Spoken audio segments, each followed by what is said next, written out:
Happy Sabbath po sa lahat. Kumusta na kayo sa loob ng ilang araw na hindi tayo nagkita? Miyerkules, Huwebes, ngayon ay Biyernes na. Sana po ay nagkaroon kayo o nakatanggap kayo ng maraming pagpapala. Ngayon po ay pagpapatuloy natin ang pagbabasa sa aklat ng Exodus sa chapter 23 na po tayo. Pero bago dito natin ito pasimulan, hihingi ito po tayo ng gabay sa Panginoon. Manalangin po tayo. Maraming Diyos sa langit, maraming salamat po sa inyo. Salamat po sa isang napakalaking pagpapala na pinagkaloob niyo sa amin dahil nakaabot kami sa mga oras na ito na aming araw na pinakahihintay ang araw ng Sabat. Pagpalain nawa po niyo kami.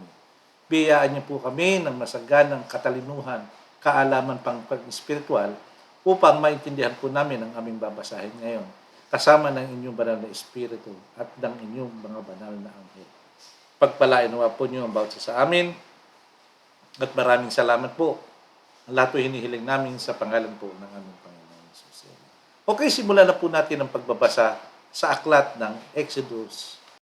Simulan na po natin. Exodo 23:1 hanggang 33.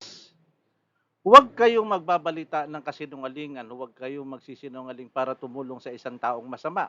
Huwag kayong makikiisa sa karamihan sa paggawa ng masama. Kung sasaksi kayo sa isang tao, huwag ninyong babaluktutin ang hustisya para lang masunod ang opinyon ng karamihan.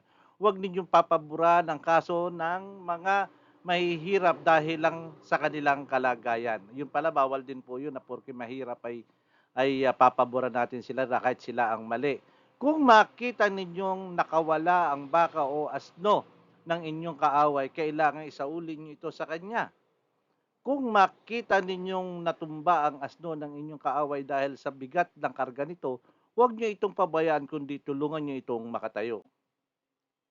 Siguruhin ninyong mabibigyan ng hustisya ang mga mahihirap sa kaso nila. Huwag kayong magbibintang sa iba ng walang katotohanan. Huwag ninyong papatayin ang mga inosenteng tao dahil parurusahan ko ang sino mang gagawa nito. Huwag kayong tatanggap ng suhol dahil bumubulag ito ng tao sa katotohanan at hindi mabibigyan ng hustisya sa mga inosente.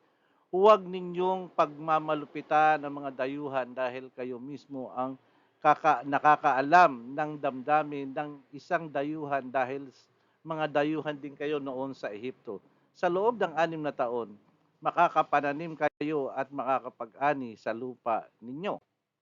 Pero sa ikapitong taon, huwag inyo itong tataniman kung may tutubong pananim sa lupa ninyo. Pabayaan nyo ang mahihirap na makakuha ng mga pananim para kainin. At kung may matira, ipakain na lang ninyo sa mga hayop. Ganito rin ang gagawin ninyo sa mga ubasan at taniman ng olibo. Magtrabaho kayo sa loob ng 6 na araw, pero huwag kayo magtatrabaho sa kapitong araw para makapagpahinga kayo. Ang mga baka at asno ninyo, ang mga alipin ninyo at ang mga dayuhan nyo na nanirahan kasama ninyo. Sundin nyo ang mabuti. Lahat ng sinabi ko sa inyo, huwag kayong mananalangin sa ibang Diyos o babanggit ng pangalan nila. Magdiwang kayo ng 3 pista bawat taon para parangalan ako. Ipagdiwang ninyo ang pista ng tinapay na walang pampaalsa kagaya ng inutos ko sa inyo. Kumain kayo ng tinapay na walang pampaalsa sa loob ng 7 araw. Gawin niyo ito sa itinakdang panahon sa buwan ng Abib. Dahil ito ang buwan na lumabas kayo sa Ehipto. Ang bawat isa sa inyo ay dapat magdala sa akin ng handog sa panahong iyon. Ipagdiwang din nyo ang pista ng pag-aani sa pamamagitan ng pagdadala ng mga unang ani ng inyong bukid. Ipagdiwang din ninyo ang pista ng huling pag-aani sa katapusan ng taon kapag titipunin na ninyo ang mga ani sa mga bukid ninyo.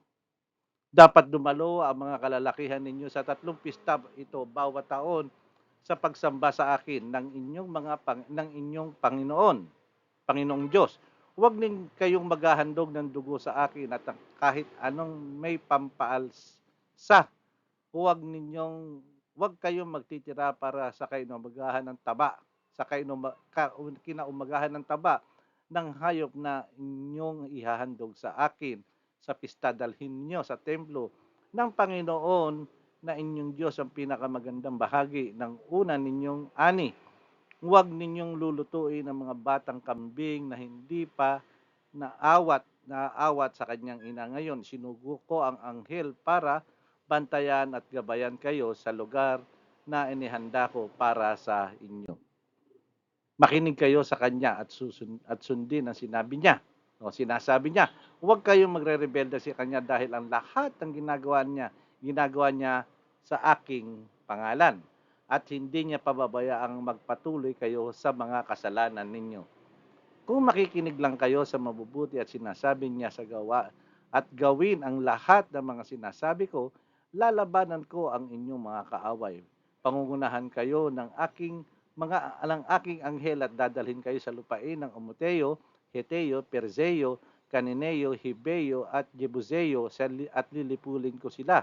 Huwag kayong sasamba o maglilingkod sa mga Diyos-Diyosan nila o tutularan ang mga ginagawa nila. Dudurugin ko ang kanilang mga Diyos-Diyosan at gigibain ang mga alaalang bato nila. Sasambahin ninyo ako ang Panginoon ninyong Diyos at bibigyan ko kayo ng masaganang pagkain at tubig. Pagagaling ko ang inyong mga karamdaman at walang babaeng makukunan at walang magiging baog sa inyong lupain at pahahabain ko ang inyong mga buhay napakaganda. Tatakutin ko at lilituhin ang mga kaaway na nakakaharap ninyo at tatakas sa inyo. Tatakas sila. Magpapadala ako ng mga putakting mangunguna sa inyo at itataboy nila ang mga Hebeo, Kadineo at Heteo, pero hindi ko sila itataboy sa loob lang ng 1 taon para hindi mapabayaan ng lupain at nang mapigilan ang pagdami roon ng mga hayop sa gubat. Unti-unti ko silang itataboy hanggang sa dumating kayo at kaya na ninyong angkinin ang lupain. Sisiguraduhin ko na ang hangganan ng lupain ninyo ay magsisimula sa dagat na pula hanggang sa dagat ng Mediterranean at mula sa disyerto sa timog hanggang sa ilog ng Euphrates. Ibibigay ko sa inyo ang mga nakatira sa lupain iyon at itataboy nyo sila. Huwag kayong gagawa ng kasunduan sa kanila o sa mga Diyos-Diyosan nila. Huwag niyo silang pababayaang manirahan sa inyong lupain dahil baka sila pa ang magtulak sa inyo na magkasala laban sa akin. Kung sasamba kayo sa mga Diyos-Diyosan nila, magiging bitag ito sa inyo. Ang ganda-ganda ng istorya. Ano po, pati yung mga batas. Kung makikita po natin, na ang chapter 22 at 23 ay parang continuation lang. Ito po ay nauukol sa batas, sa alituntunin ng Diyos para sa mga paglabag ng tao o kanilang magiging batayang batas. Halos sabi ko nga sa inyo nung nakaraan ay ito'y parang kinopya lang ang batas ngayon sa batas noon ni Moises. Maraming salamat po sa inyong pakikisama at pakikinig, pagbabasa ngayong gabi. Sa pagtatapos po tayo ay manalangin. Maraming Diyos sa langit, maraming salamat po sa inyo.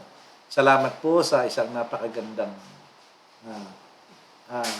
kapitulo na aming nabasa na ito po ay naging batas na alituntunin sa mga taong lalabag sa pamantayan ng Diyos. Maraming salamat po sa inyo. Patnubayan naman po nyo kami sa gabing ito na sa araw na ito, ng araw ng Sabat hanggang sa kinabukasan na kami sasamba sa inyong banal na tahanan upang kami po ay magpuri at magpasalamat sa inyo.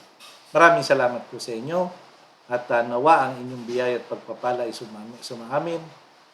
Maraming salamat po at ang lahat po hinihiling namin sa pangalan po ng aming Panginoong Hesus. Amen. Okay, maraming salamat po sa inyo mga kapatid.